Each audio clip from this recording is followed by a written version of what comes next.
Let us spend some time with our two readings from Prophet Isaiah, chapter 48, from verses 17 to 19, and Matthew's Gospel, chapter 11, from verses 16 to 19. And all this will be complemented from a brief passage from Evangelii Gaudium, the Joy of the Gospel, Pope Francis's apostolic exhortation on the proclamation of the Gospel in today's world.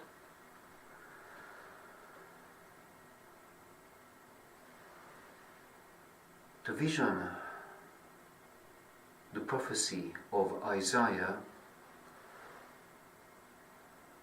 shows that there is a parallel positive history to humankind and to ourselves as individuals.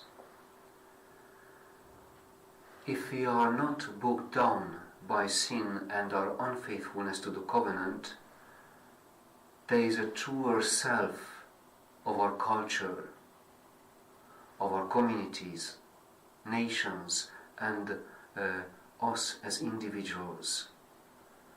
When things fall into their places, good decisions are taking place, or correction of our mistakes, the amendment of our wrongdoings. This is the state of human flourishing. If only you had been alert to my commandments, your happiness would have been like a river, your integrity like the waves of the sea. But as we can see in history, we are falling behind, we are lagging behind of our truer self, and there's a distance to bridge. Advent is an opportunity for that.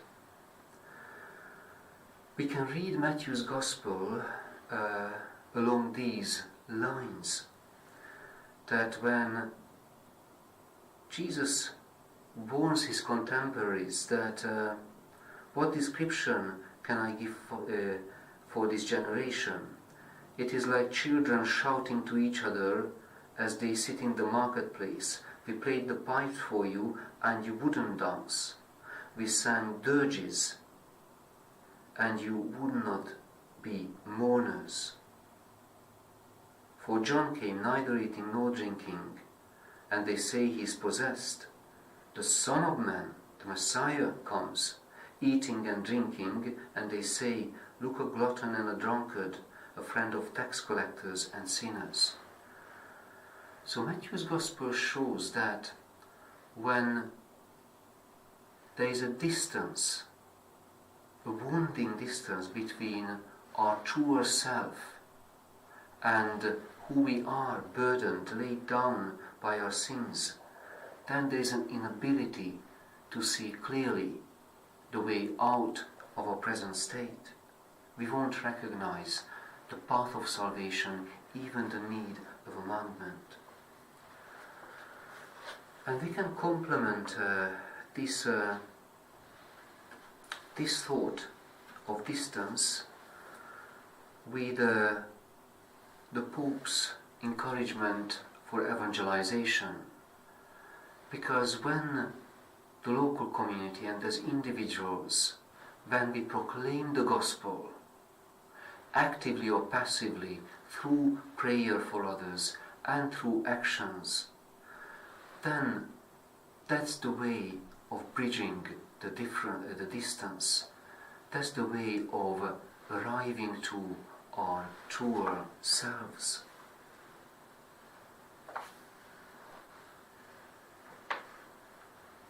So paragraph 16 from Gaudium, Evangelii Gaudium.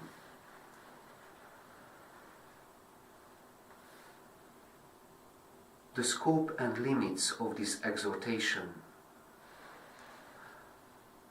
I was happy to take up the request of the Fathers of the Synod to write this exhortation. In doing so, I am repeating the rich fruits of the Synod's labors. In addition, I have sought advice from a number of people and I intend to express my own concerns about this particular chapter of the Church's work of evangelization. Countless issues involving evangelization today might be discussed here, but I have chosen not to explore these many questions which call for further reflection and study. Nor do I believe that the papal magisterium should be expected to offer a definitive or complete word on every question which affects the Church and the world. It is not advisable for the Pope to take the place of local bishops in the discernment of every issue which arises in their territory. In this sense, I am conscious of the need to promote a sound decentralization. Here I have chosen to present some guidelines which can encourage and guide the Church in a new phase of evangelization, one marked by enthusiasm and vitality. In this context, and on the basis of the teaching of the dogmatic constitution Lumen Gentium, I have decided, among other themes, to discuss at length the following questions: the reform of the Church in the missionary outreach, the temptations faced by pastoral workers, the Church understood as the entire people of God which evangelizes, the homily and its preparation, the inclusion of the poor in society, peace and dialogue within society, the spiritual motivation for mission. I have dealt extensively with these topics with a detail which some find excessive, but I have done so not with the intention of providing an exhaustive treatise, but simply as a way of showing their important practical implications for the Church's mission today.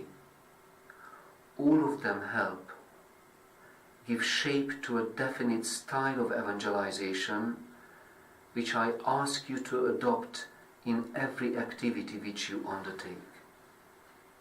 In this way, we can take up, amid our daily efforts, the biblical exhortation, "Rejoice in the Lord always." Again, I will say, rejoice. And in the coming days of Advent, in the morning and evening prayer, when we embark on this journey, thinking together with the Holy Father, this will be a way of bridging the distance between our present self and our truer self, in terms of mission, between our present missionary self and our flourishing missionary actions as a community and individuals.